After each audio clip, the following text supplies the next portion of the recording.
pretend you got whatever, you got Madden for the video game thing, 2020. Right. Wait, so now 2021's out. Like, do I have to get it? Like, well, like who says, you have to get the new one each year? Who says you have to get the 8K TV when you've got the 4K TV? Who said like, and that's what I'm saying is like, it's always the upgrade model. There's always, and sometimes like, is there anything wrong with the TV right now? Is it good enough? Can it just be enough? Like, is it really necessary for you to spend more money, more time, whatever? Like, and that's kind of the principles. Like at some point I just want to recognize, I want to invite people to recognize that there has to be this muscle work that says, okay, I'm good. Yeah. Cause like, it's just one of these things where, I feel like a part of it is like you want to belong, right? Like you want to keep up with the Joneses. You want to, okay, they got a 55-inch TV. I don't even know how big TVs are now these days, but like whatever, like we're going to get the 57-inch TV, like it's just like whatever.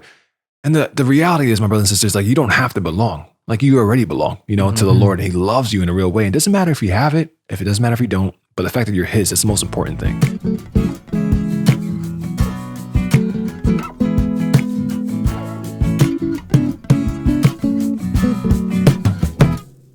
Poco a poco vamos a llegar. Somos peregrinos and you know that's who we are. We make Hey, I'm Father Mark Mary. Hey, I'm Father Pierre Toussaint Guiteau.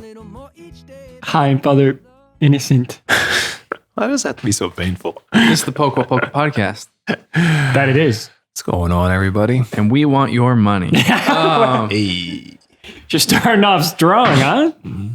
So you make the pitch and then I have to say, well, we're really grateful. Like I always feel like I need to emotionally engage with people. I'm not a formator, so maybe what I mean? Like my pastoral sense might need a little help. So that's why we're a good team. It makes sense. Yeah. You want to ask for the money and then I'll come in with the... Hi. Please consider making a small donation to let this podcast happen and to help me have more time. Please. spiritjuice.org/poco. And if you want, we're working through Habits for Holiness. You can get that at ascensionpress.com/holiness. Get some from your friends too, Yeah. And we're joking about like how everybody's different, but I'm consistently pretty moved about our listeners, like, and their just devotion and the grace that's going on in their lives. And the Poco podcast is one of many things that God's doing in people's lives. Mm-hmm. And so it's an absolute gift to just walk with people and be with people. And it moves us pretty consistently. So and then the grace of it all is that we are just depending on God's providence here, because it does cost money and to do the audio and the video. And Spirit Juice they're so generous with us, but it is a thing. So we're just grateful if people can be with us on the journey. Father PT. So as we know, Father Innocent is the current postulant director. Mm-hmm. Father PT is the aspiring what? Incoming postulant director. Get out of here. That is wow, you went there here totally. Wow. That's why I cut off the conversation. Like we gotta have this go live. No. Now you're stuck, bro. No, I'm not. We were just having a very informal conversation about how Father PT has a formator's heart. That's what I was going for. And gift. I can't believe we're talking about this. And it made you really uncomfortable. And then he started the mic. So now I'm very happy to say, hey, listen, bro. Like, if you don't want to we don't have to get into it. Just to say, because that is a thing, right? Like Father Innocent, you've been doing it for how long? 3 years. I'm done with my first term, so I probably have a second. You have terms? Well, I'm done with my first term of being a local servant, which coincides with me being this postulant director. Okay. So usually you have terms as a superior of a house. Yeah. So I'm done with my first one, entering my second. At least I think they're not going to fire me as a local servant here. So usually that goes by 3-year terms. But does the local servant necessarily marry with being the postulant director? It doesn't. Okay. But hey, listen, I'm just saying I'm just recognizing. You got what it takes. You got what it takes, bro. I appreciate that. I did say this recently to a group of friars that this is funny. I don't know why we're talking about this. It's like a fraternal thing. I would totally want you to be my local servant. Wow. I think you're gonna be a great local servant someday, and I'd be like, sign me up. Thank you. 100%. I don't live in your house. Thank you. Probably friars in my house are saying the opposite. Like, this guy should not be a local servant. I don't think that's true. Okay. Appreciate that. I just saying, get ready, bro. Be honest with you guys, I'm uncomfortable with this conversation. 100%. good. Just being honest, just putting it out there. And so, Which part of it? Because I just don't like the hey, like the cheerleading. Like, not this cheerleading. I think it's like I think it's touch me. It's authentic. And maybe this is a part of my heart I need to work on, like receiving. No, I'm being honest, receiving things that people are saying to me. Cause like natural inclination is like, if they only knew, like if they only knew. Yeah, but you just got to get over that because we all know our own weaknesses. And that's what I'm saying. Like maybe it's a part of my heart that I have to work on in the sense of like, okay, I have to be okay and sit in this place of people saying nice things about me, which like internally, like there's just not. Yeah. Cause I definitely think if there's any hesitation about you being a good postulant director or a local servant, that's on you. Yeah, totally. That's not just, not true. Like we're a good judge of friendship and brotherhood. Yeah. Like I know you and I still think, I'll follow you. I appreciate that. You're, sorry. I was going to say, never mind. Okay. Oh, he unplugged his Father mic. innocent He is gone. unplugged his microphone. Maybe it's a sign from the Lord. Do you know saying, how to put that back in? Shush up. Wait, whoa. Oh, no, we're good. There you go. And we're back. Mm-hmm. Are you back? I think I'm back. You might want to. Okay, you're good. Yeah. Were you going to say something? You were going to say something before I have to do something with my hands. Just when so I you know, speak. these are like not supposed to come off that easily. So you like really did a good job. Mm-hmm. I'm sorry, Chris, our camera guy. I just should stay here and not touch my You were going head. to say something though. Oh, I was just joking around with PT. Like, we know you and we still love you. And I still want you to leave me. I want you to leave me and care for the brothers. So Oh, man. Thank you, guys. I appreciate it. And now that this has become really awkward for you. no, I was going to turn it around to both of you guys now. Huh. Yeah. Happy belated birthday. I missed your birthday. I feel bad about that. You should feel bad. I was on the road. There was a lot going on. I sat by that computer all day. He's gonna email. He wouldn't forget my birthday. He does a communication page. He had to write it down. And there was no email. There was no response. There was nothing. Yeah. And I sat by the computer knowing that the internet turns off in our friary or like in the youth center at 10 o'clock. I said, maybe by miracle of God, like 11 o'clock, something's going to come in, even though there's no internet. So thanks for letting me down. I appreciate that. I apologize. Same goes for you, buddy. I never got an email or a phone call. Happy birthday, Father PT. Father PT, we celebrated our birthdays on this podcast like in April. Yeah. Like we But we celebrated your birthday in real life. There's a general sense of gratitude for the April birthdays and life that happened during that time. Man. It's okay. That's okay. You're good? We're moving on? Yeah. But You're good. just so we're clear too, like both of you guys are really good at what you do. And I think there's a longevity where both of you guys will be stuck. I'm sorry, not stuck. You guys will be gifted the opportunity to be doing what you're doing. Bro, I'm for a dying long young, time. bro. Thank you. I'm You're dying young. so not dying young. I am like dying and giving my life You young, wish. bro. You wish. You already had your like young suffering experience and you came out alive. Mhm. Bro. We're talking about simplicity. Well, we're not. We're talking about contentment. But I mean, Sorry. but I think that's Father Angels as well. I do think that all of us have a desire to give our lives to the service of the community, and that's a real thing. Right. Yeah. Chris Gunn. And so there you go. I mean, like, yeah, it's not just the community. I mean, obviously, to give my life for the community, whatever Father John Paul, whoever asked me to do whatever it is, okay, we'll do it. But just like the heart of like just giving your life at the service of the church, at the service of those who God has placed before you. And it looks different in our life, right? Because we're vowed men and our charism is to work with the poor and to evangelize. And so God will necessarily put us in the places where he wants us to serve, and he wants our hearts to be, to be open wellsprings of his love. And so, like, for instance, Father Innocent, right now, your heart is with the postulants and as the servant here and doing this. Like your specific task is going out to the digital flock, if you will, right? And that's what the Father is asking you to do. And he's giving you the grace, but even more so, like, he's created you for this moment in time. And so this is something beautiful that this is you giving your life for that. So Beautiful. All right. Contentment. That's the word. That's the word. So the contentment, it comes from I think it's still in our legislation, right? That didn't change.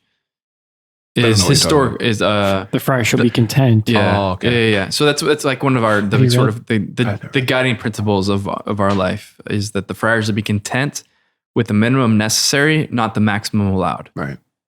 We have this in like the coffee table book. It's in there, and when people are flipping through the book and they come across that on a regular basis, that like that's the one that pops.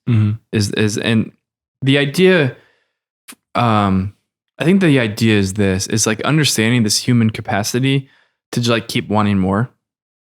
And I understand like contentment as we're using it. It can be a little bit new agey, I think, and so we're not new agey. Like, so sorry if it's like, I don't know if it's like a new agey thing to say contentment, but for our sake, that's not what we're doing. But anyway, it's at some point we have to work the muscle of saying like, okay, that's enough.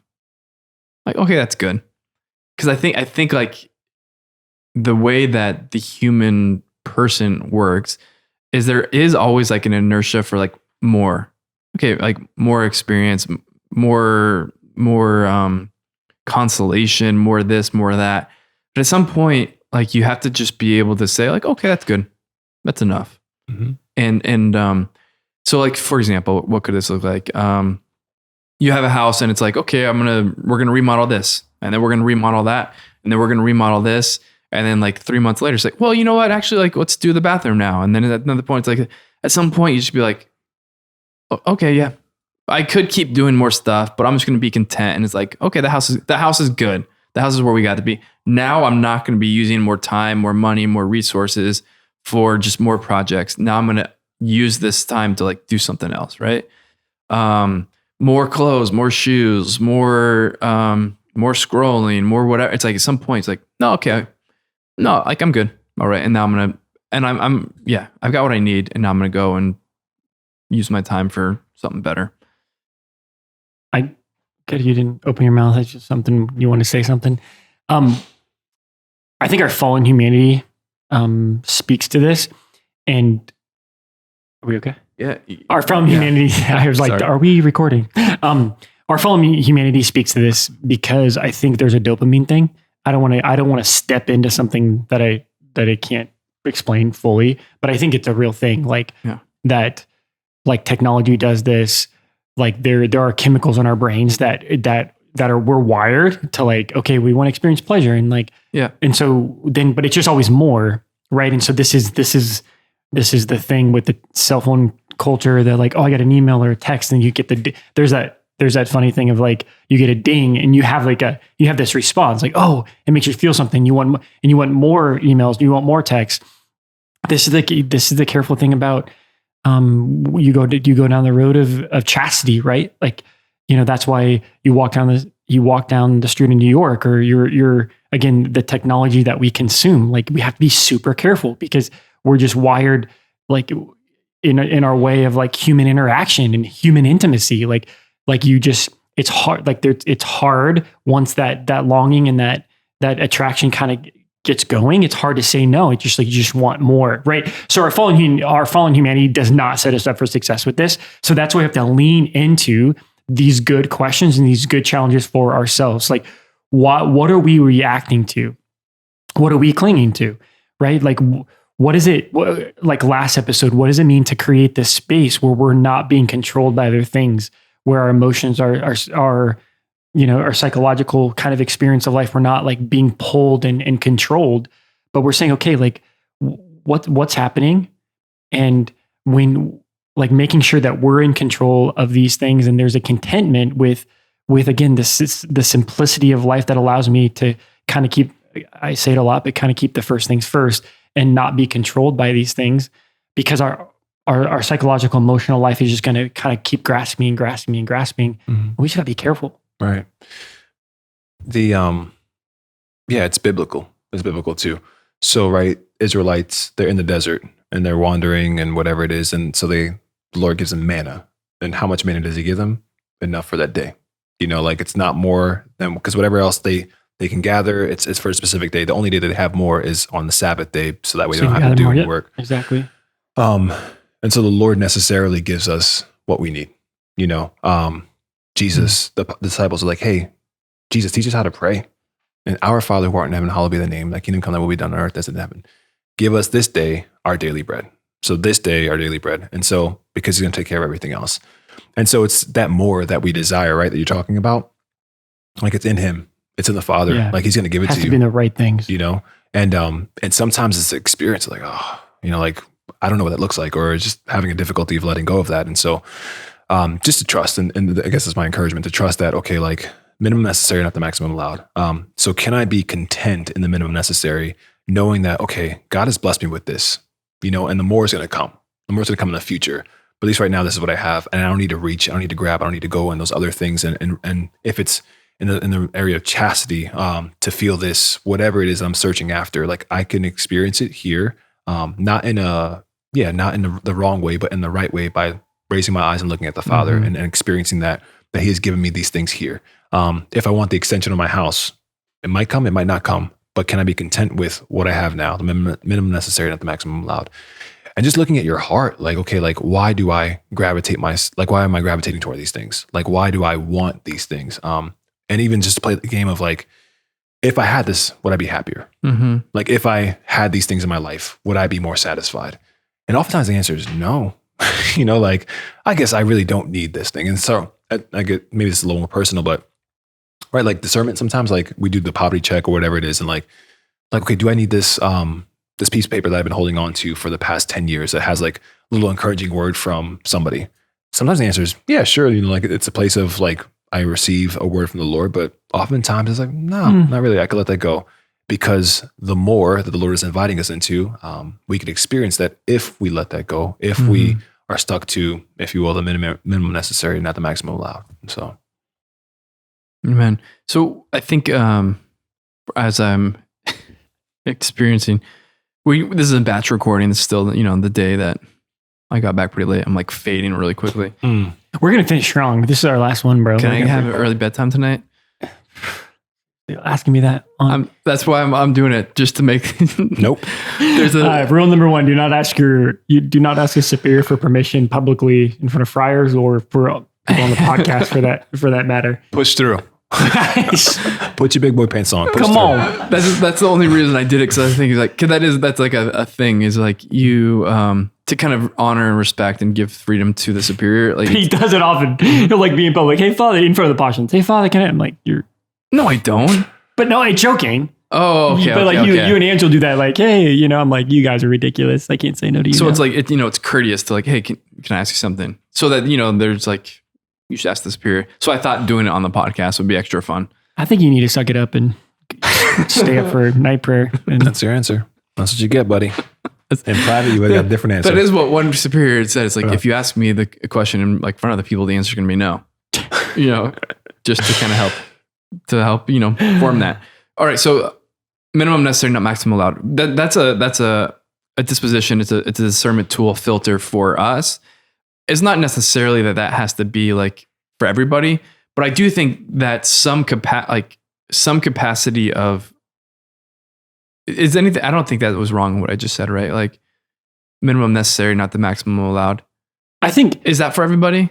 I happen to think if we're going to lean into where we've been going in like habits for holiness, I think this simplicity and having a way to ask questions is important, right? So like we're providing a place of examination and reflection. Like, do I need this? What is the minimum necessary for my life? And I think there's I think this even gets into like a prophetic way of living that we witness that to heaven and to like a greater reality. So I'm not afraid of asking questions like that. Now that's going to be different for everybody. Like Franciscans, and I don't know if you're going to talk about our own poverty check, but we, 4 times a year, we ask questions like, what do we need? Or we are sitting, and I appreciate this about you, Father Mark Mary, because everybody has their gifts. And I would say like their charisms of seeing our own life are what we emphasize. And we're, as a servant, I need a lot of guys around the table we're going to make good decisions and have ways of seeing things. And so for our life, it's just really good to have someone be like, hey, listen, do we really need this? Is the minimum necessary okay? Because you have some guys that are more practical, and I'm not going to start describing guys that live in this house, but they're just like, oh, this makes sense to me. Like engineering minds will figure like this makes sense. We'll spend this money because it's good on principle. Where then you have guys like yourself who are like, but hey, listen, we're Franciscans. And I would even say we're like as disciples of Jesus. Like we're leaning into this. Is it okay to say, hey, listen, maybe we don't need to spend that much money and do whatever and that the thing that I want to challenge on a regular basis is these sort of received, accepted principles, and is like, okay, where does that come from, and where does that principle have its authority? Like, so what would be an example? what would be an example? The only one that comes to mind is like not dealing with guys, and I don't want to like attack people who aren't. I don't want to attack like women. A genuinely good principle. Yeah. I guess like if you're like at work or something like that, like there might be some expectation to change up your to never like rewear a certain tie and suit kind of thing or whatever. And it's like, oh, wait, where did like who says that? Mm-hmm. Yeah. Who says that you can't wear? I mean, whatever. I can't think of good examples, and I don't want to say an example that'll undercut my. Sure, but I have a good example. Like again, in the culture, like my sister and her kids, like you have to play sports all the time, and all the sports you have to pay them a lot of money, and we're going to be busy. We're going to do those things, and my sister was like, "No, like we're not going to pay for that, or the traveling sports teams, or like if you spend a lot of money, like no, like what's really good about the value of sports? Well, like okay." So there's a cutting back and like the minimum necessary for these kids to play sports and because I think the tendency is to grasp, and we're paying for all these like sports and busyness and like weekend traveling teams and all these things, and just like whoa. So that's just a recent example where it's just like no, let's be simple, let's scale back. And then but they got backlash from like all the parents like, oh, like why don't you send your kids to do these things? And they're just like, but like, do we really need to do all these things? Mm-hmm. And it's at the service of intimacy. We talked about last episode, simplicity at the service of intimacy. Like we're pulling back, and we don't need to do all these things. Not the max, just because you can fill every single weekend with something doesn't mean you should. Right? So is that it? Yeah. No, yeah, I was going to say, I think it is a helpful principle to live by. It doesn't matter who you are. And obviously we're not saying, hey, get rid of everything. But like, just once again, asking the question, do I need this? Is this something that necessarily has to be a part of my life? And if the answer is no, then okay, let's do without it. Let's move in a different direction. Because once again, it opens up a space for us for intimacy and relationship. And it's just true. Because sometimes like just having, and maybe it's just helpful for families, I don't know, or it's just like having a period of time in the year that we're going to evaluate things. Like as a couple or as a family, like, okay, because my sister, for instance, she does this like periodically. I think it's up to her. But she'll do like a quote unquote poverty check of like extra toys that the kids have. And they'll go through their toys and which ones they need or they play with, which ones they don't, and bag them up and bring them to like a Salvation Army or whatever it is. Shout out to Dominique. But like, it's one of those things where, okay, like that's a beautiful way of like, okay, a minimum necessary, not the maximum allowed. Mm-hmm. Because sometimes our life could get cluttered, but even more so, once again, it's just like, okay, do I need this thing? And if I feel like I need this thing, like what's the why behind that? Or like, what am I trying to actually grasp at? So. Yeah. And I think this helps me kind of with some good examples. For example, it's like, pretend you got Madden for the video game thing, 2020. Right. Wait, so now it's 2021's out. Like, do I have to get it? Like, well, like who says, you have to get the new one each year? Who says you have to get the 8K TV when you've got the 4K TV? Who said like, and that's what I'm saying is like, it's always the upgrade model. There's always, and sometimes like, is there anything wrong with the TV right now? Is it good enough? Can it just be enough? Like, is it really necessary for you to spend more money, more time, whatever? Like, and that's kind of the principles. Like at some point I just want to recognize, I want to invite people to recognize that there has to be this muscle work that says, okay, I'm good. Yeah. Cause like, it's just one of these things where, yeah, I feel like a part of it is like you want to belong, right? Like you want to keep up with the Joneses. You want to, okay, they got a 55-inch TV. I don't even know how big TVs are now these days, but like whatever, like we're going to get the 57-inch TV, like it's like whatever. And the reality is, my brothers and sisters, like you don't have to belong. Like you already belong, to the Lord. He loves you in a real way. It doesn't matter if you have it, if it doesn't matter if you don't, but the fact that you're his, that's the most important thing.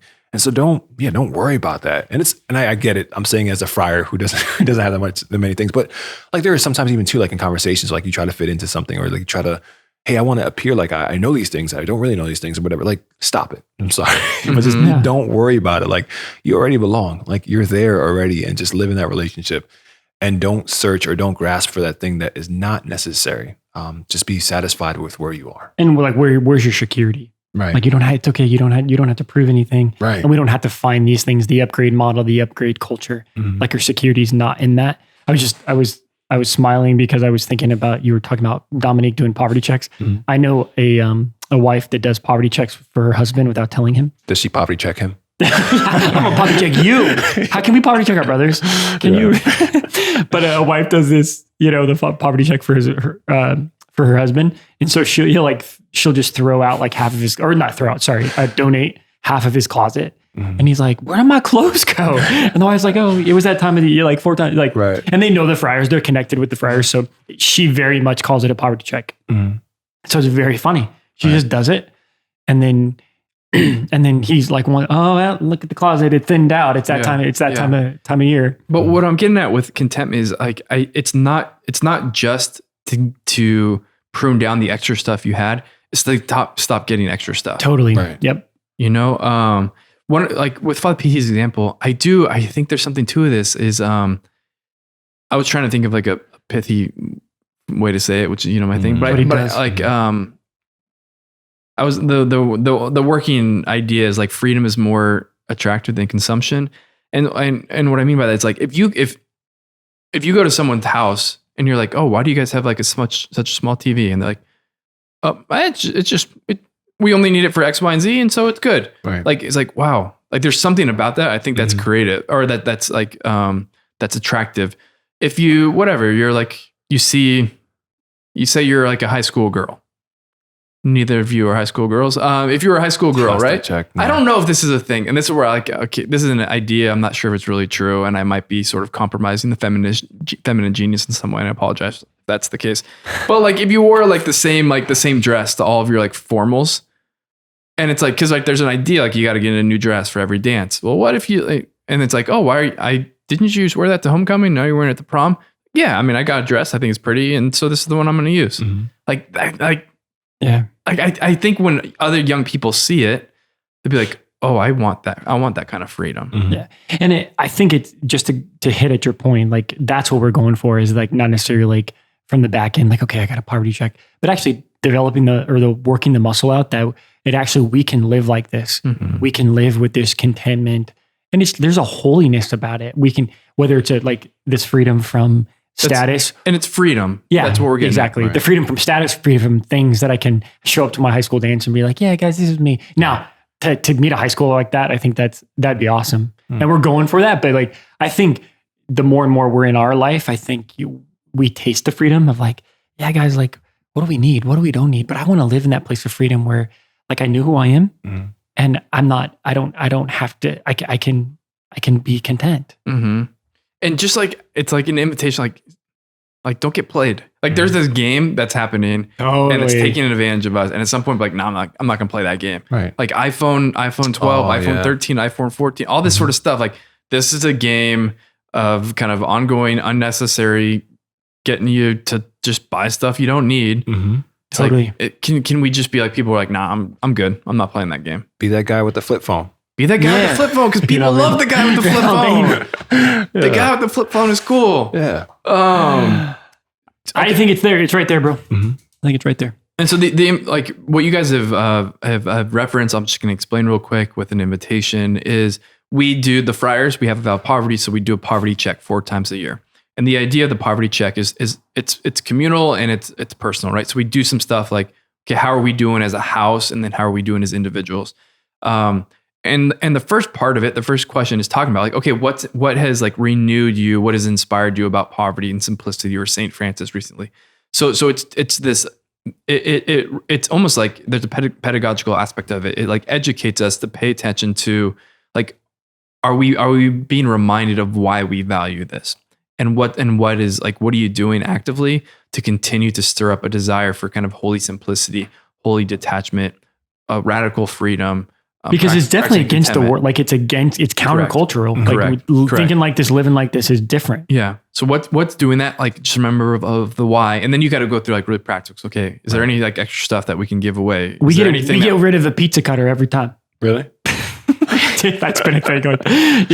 We poverty checked a pizza cutter. Yeah. This was at St. Crispin's, and then like a year later, people are like, "Where's our pizza cutter?" Right. At some point, you just got to stop getting a new pizza cutter. Though. Yeah. Totally. Just be like, no, we don't need a pizza cutter. We don't need it. Just use a knife. That would be a great example. Who says you need a pizza cutter? You can use a knife. Maybe if you're a pizza person. Yeah. Somebody it's a pizza cousin. But I'm just trying to give a practical example. Like you literally go to the nitty gritty, not because we don't like things. Right. But it's just like, it is good to lean in. Like, what do we really need? Right. I'm not saying you should get rid of your pizza cutters, but for freedom.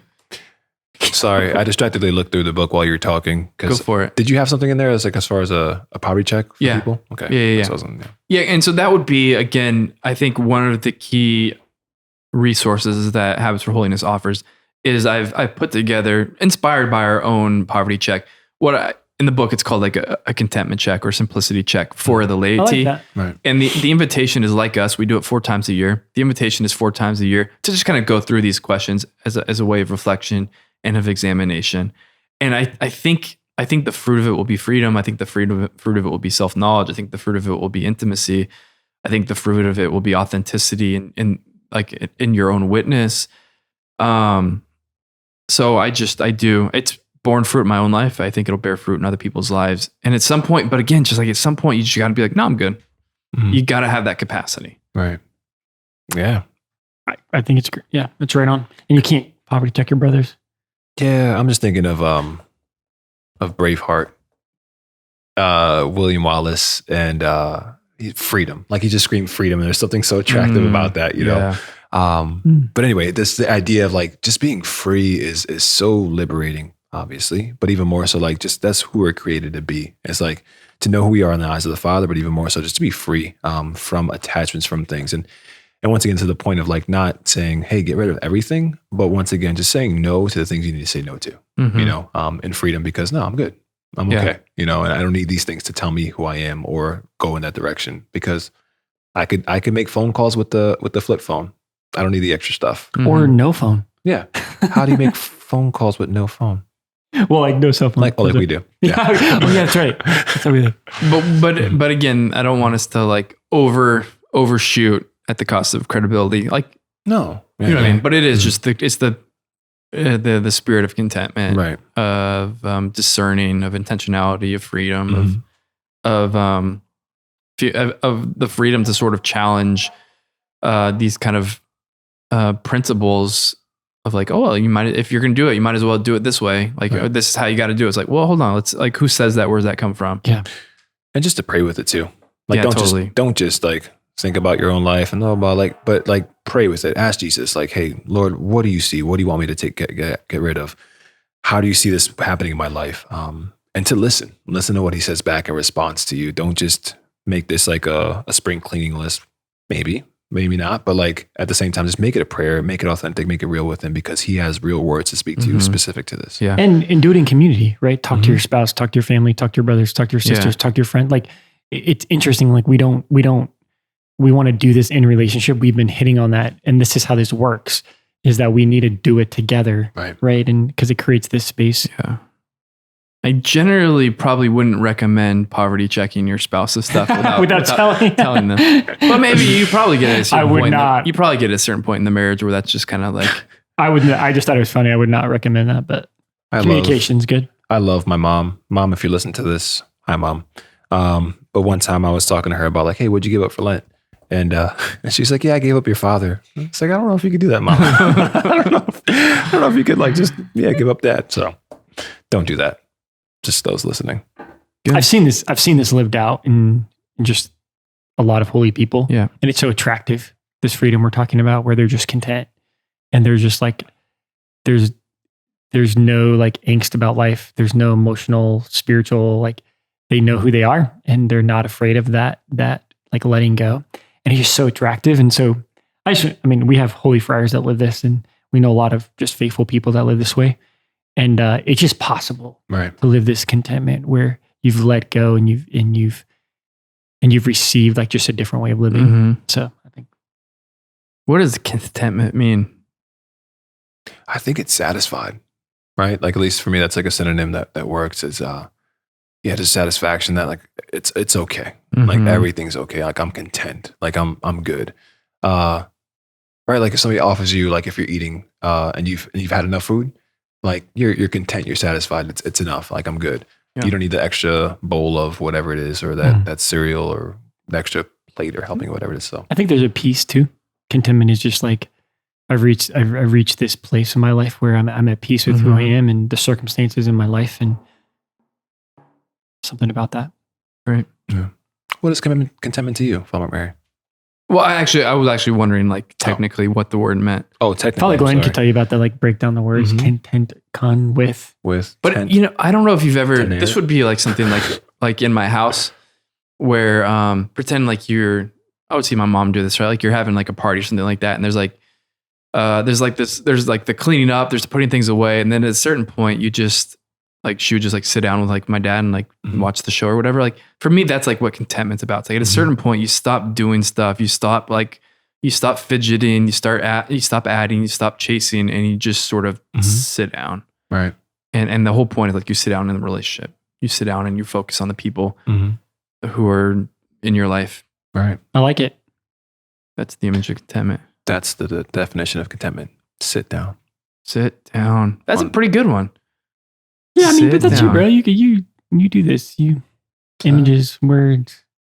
Me? Yeah. Now, is contentment sitting down on a stack of books? Yeah.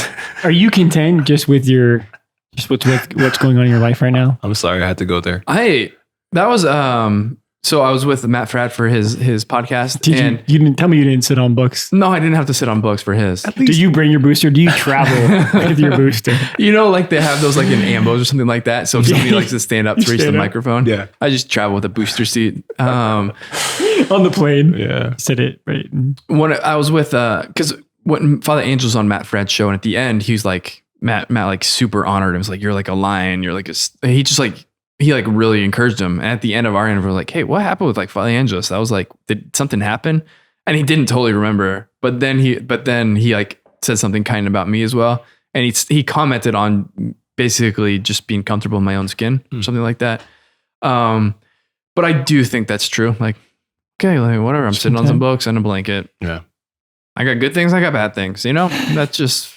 And we're just content. What do you want me to do? We've never been on Matt Fradd. Right. We're just content with that, bro. Yeah. I mean, it's not for everybody, Okay, you know? yes. You know? It's not. I'm okay with that. So check out Habits for Holiness. Again, within the book is literally like the contentment check, the simplicity check. And it's a really helpful tool, and probably just, if you bought the book just for that reason, it'd probably be worth it. And I just feel actually that's totally true. Yeah, totally. Yeah, totally. What do you got? It's on page 137. It's on page 137 if you have it. That's If you have the book and you couldn't find the poverty check in the book, I'm wondering how you're doing reading the rest of the book. Because I feel like probably that was I feel like people probably are okay with that. Okay. Thank you though. Were you trying to be helpful? Did I shut I you think down? it was. That's okay. I think you were trying to be helpful, like kind of. You're gonna be such a good support podcast you. director. Bro, formator. That's Totally the type of thing. Oh no, he's probably got it. It's like, okay, let's review things It really was a quick. very fatherly thing you just did. Shut up. That was not very nice. You're gonna have to work on that. Yeah, strike that from the old. Let's dissect everything that happens here, huh? Well, now that you're gonna be a formator, you gotta, work. You your are a stuff out. formator of our Oh, you're younger already a brothers. formator. Yeah, Habits for Holiness. Check it out, guys. check it out. Where, if somebody wanted to support the podcast, You would first go to the website, or you would do spiritjuice.org/poco. and if they wanted to watch the video version of the podcast, where would they go? I'm gonna go To the link in the bio. They would go to Spirit Juice's YouTube channel. Yeah, that's what I was gonna say. I tried to. Amateur. Hey, listen. What? You're doing great for being up late last night. Mm-hmm. Yeah. Would Okay. any of you like to close us with a prayer? Father, send word. Yeah, I'd love to. In the name of the Father, the Son, and the Holy Spirit. Amen. I just want to turn to Our Lady in Thanksgiving just for her care for us, but she was such a model of simplicity and lowliness and emptiness. And she was content with the grace that she had been given and her call and her everyday life and the details. She was content because she was open to the intimacy that was real. And we just beg you, Our Lady, to help us to have the same posture, to not be afraid, to be secure in the Lord and intimacy that He has for us, that we're seen and loved and heard, and we don't have to grasp, we don't have to fill these places of longing. And we do beg for the grace to enter this new place of examination where we can just to let go and to walk down this road of newness in you and newness of relationship and not be afraid of this. We ask for all this grace. Amen. Amen. Amen. Awesome. Father, Son, Spirit. Holy Spirit. Amen. I was laughing about like how many things, like we're talking about contentment. I got like 3 drinks. We got another one over here. Hello and shout out to some more of my Franciscan friends. Mary, both of the Marys, Alana, Dennis. We went to, where did we go? We went to Taco Bell together. They took me to Taco Bell. You get Nacho Bel Grande? No, I got a Crunchwrap Supreme, which I'm actually not that, I like it, but it's kind of hard to eat. It is. Well, I don't really, Taco Bell's like cheap, right? Like you can get a lot of good. Oh yeah. I thought you were going to start saying disparaging remarks about Taco Bell. No. Like not cheap food, right? Like you can spend $5 and get some food. Oh yeah. remember the girl who commented on the sponge? Mm-hmm. Yeah. She's like a super like connector. That's one of the things. She's like super strong. She's like friends everywhere. Mm-hmm. And she was my link. And so because of that, I met like everybody all across these different boards. It was awesome. Nice. Thanks, Marilyn, for being a good host and just being a woman of community. Focus missionaries are studs at Franciscan University. I got to make sure I got all their names. It was John and Thomas, both like dudes. Sweet. These are like the dudes where you just want to see if they give you any inclination that they might want to be a friar. I didn't get any of that. Liz, Becca, Teresa. Teresa is Brother Faustino's cousin. Okay. Come on. Sweet. I don't think you know anybody else. We're just so rich, you know what I mean? Like this is the thing. Like you stop chasing stuff, and then all of a sudden you just get to know everybody. It's good. It's good life. Bro. You know what I mean? It's Content. Are you content without knowing as many people as Father Mark Berry does? I'm sitting in it. Is that contentment, right? Yeah, What? sitting down. Just sitting down. Just sit down, bro. Just sit down, bro. Just sit down. I like Listeners, we know you want us to keep talking, but we're gonna say that's enough. Just sit We're down. content. We're so content. See you next week. God bless. Poco poco. Vamos a llegar. Bye, little.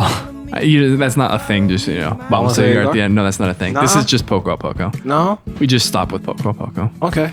So I just stopped saying vamos a llegar. Bye. I thought it was kind of nice. Poco a poco vamos a llegar. Somos peregrinos and you know that's who we are. We make our way. Hey, hey. Little by little we learn a little more each day that God is love, that life is short, that all will be well. And I know